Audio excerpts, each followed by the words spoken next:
Daniil Medvedev remporte son 4e Master 1000 contre la surprise, la grande surprise, Reilly Opelka. On en parle tout de suite.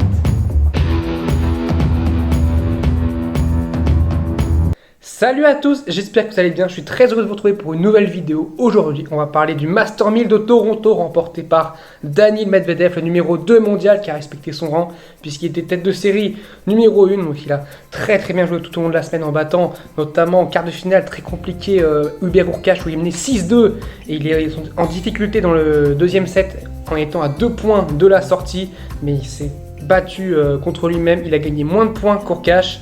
Il a été moins bon en première, moins bon en deuxième, il était moins bon dans toutes les catégories statistiques et pourtant il a battu Hubert Hurkacz avant de dérouler contre John Isner 6-2, 6-2, puis contre Reilly Opelka en finale 6-4, 6-3, un Medvedev hyper solide contre les grands serveurs. Et alors justement on a eu justement cette folle semaine de Reilly Opelka qui a commencé face à Nick Kyrgios qui est pour l'instant en crise, 3 défaites de suite pour Nick Kyrgios, il n'y arrive plus, on se demande où va Nick Kyrgios, derrière en 16e de finale, il bat Grigor Dimitrov, c'est pareil, Dimitrov aux abonnés absents en ce moment, on ne le revoit plus. Derrière Lloyd Harris qui fait une très belle saison, Lloyd Harris qui est d'ailleurs à son meilleur classement aujourd'hui, il est 46e mondial, 4-6, 7-6, 7-6 en sauvant notamment une balle de match dans le deuxième set et en faisant une pause entre le deuxième et le troisième set de 13 minutes, une pause toilette de 13 minutes, on en parlera justement, c'est vraiment pénible ces pauses de plus de 10 minutes, ça casse le rythme. Puis il a battu Bautista Agut qui est vraiment une très belle victoire, 6-3, 7-6. Bautista Agut qui était un petit peu mou physiquement. Je trouve que Bautista Agut cette année, il fait pas une année exceptionnelle par rapport à ce qu'il a pu faire. C'est plus tellement la valeur sûre qu'on connaissait en 2020 ou en 2019 notamment. Il fait une super saison 2019. Et puis en demi-finale, il bat Stefanos Tsitsipas. Et oui, Stefanos Tsitsipas qui, je pense, est passé à côté de quelque chose, là, au moins passé à côté d'une finale de Master 1000. Il remporte pour le temps le premier set avec un super tie-break, vraiment super bien maîtrisé, 7-2, rien de la dire. Et puis 7-6 derrière pour Opelka dans le deuxième. Bon, très bien, même s'il passe un petit peu à côté du tie-break. Et puis dans ce troisième set, il se procure ses premières balles de break, sa première balle de break à 3-2 pour lui dans le troisième set. Il se procure sa première balle de break contre Reilly Opelka. Il ne la convertit pas et derrière, il fait un très mauvais jeu. 2 doubles fautes pour Stefanos Tsitsipas qui offre sur un plateau le break à Opelka, qui en demandait pas tant, qui remporte derrière le match 6-4. Avant de perdre contre Medvedev 6-4, 6-3, mais il n'a pas trouvé la solution, tout comme John Isner n'avait pas trouvé la solution. Hurkacz, lui, il avait trouvé cette solution, mais il manquait 2 points. Il manquait 2 points pour Hubert Hurkacz. Medvedev, de toute façon, cette semaine était le plus fort, je pense. Alors Medvedev, justement, c'est une bonne question qu'on se pose. Est-ce que c'est le meilleur retourneur du circuit derrière Novak Djokovic? On voit, pour les pourcentage de service, 73% pour Opelka, 50% pour Medvedev. Les premiers services, points remportés derrière la première balle, 63% pour Opelka, c'est très faible pour lui, franchement pour lui c'est très faible. Et en deuxième balle, les points remportés après la deuxième balle, 38%, c'est vraiment hyper faible. On voit Medvedev, 88% de points gagnés derrière sa première balle, c'est colossal, seulement 3 points perdus dans le match derrière sa première balle et 62% de points remportés derrière sa deuxième. D'ailleurs il a bien fait parce que regardez, il a servi que 50% de première balle. Les retours, il a remporté 37% sur le retour de Reilly Opelka, ce qui est vraiment pas mal parce qu'Opelka, on sait, sert très bien, c'est très compliqué de remporter sur les premières balles surtout de Reilly Opelka. Et il a remporté 48% des points sur les retours sur deuxième balle, donc c'est aussi absolument colossal là où Opelka est à 12% et 19%, c'est vraiment très faible.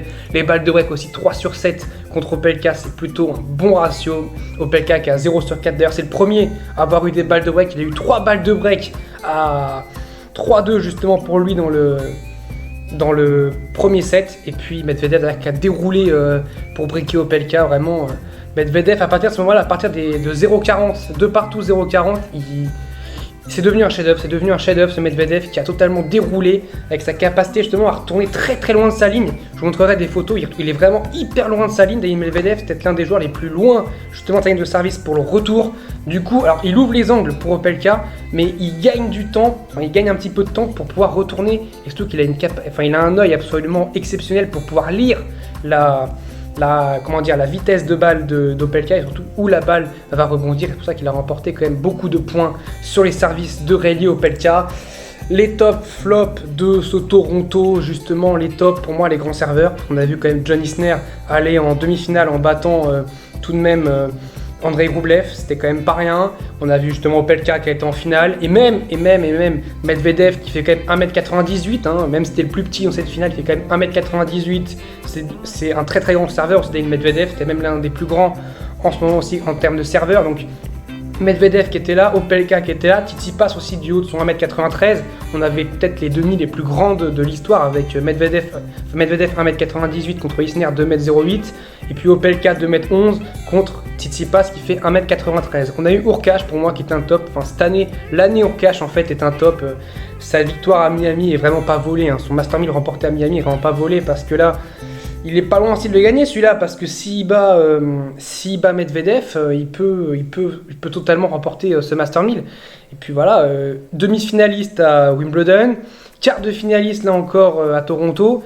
Il va être dangereux, il va vraiment être très dangereux à l'US Open. Je pense que les joueurs très bien classés qui peuvent tomber sur lui en 8ème, ils vont vouloir aller éviter Hubert Hurkacz parce que franchement c'est pas un cadeau. Et puis en top j'ai mis aussi mon fils, il gagne 2 matchs de suite, ça faisait depuis février 2020 qu'il n'a pas remporté 2 matchs de suite, même si je pourrais mettre en flop d'ailleurs son deuxième set contre John Isner où il a fait absolument n'importe quoi. Mais bon, on reste sur la note positive hein, pour Gaël Monfils qui remporte 2 matchs de suite, qui fait un très bon premier set contre Isner même s'il le perd 7-6 au tie-break.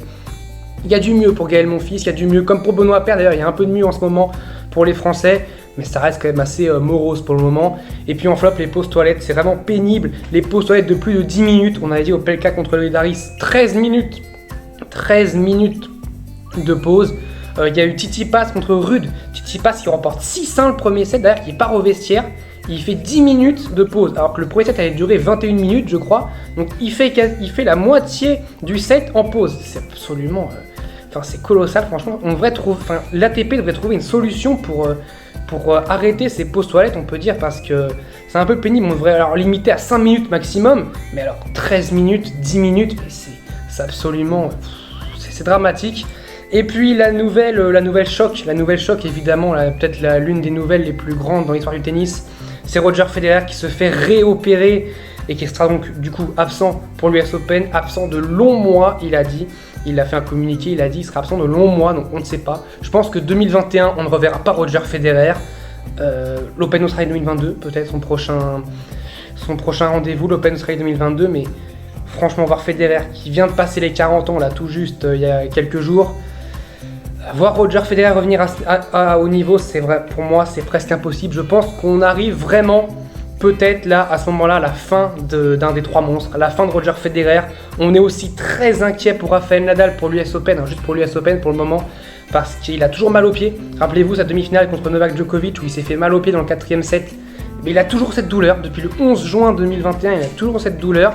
Il a fait 2 matchs à Washington, pas du tout convaincants. Le premier contre Sock où il remporte 7-6 au 3ème et le deuxième contre Loïdaris qui perd. Voilà, il est revenu en Espagne pour aller voir son médecin personnel.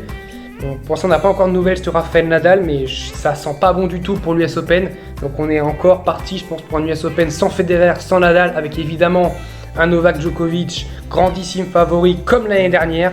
Et puis on va dire 5-6 outsiders qui peuvent vraiment aller le chercher. Medvedev, Tsitsipas, peut-être même Hurkacz qui fait partie des outsiders maintenant.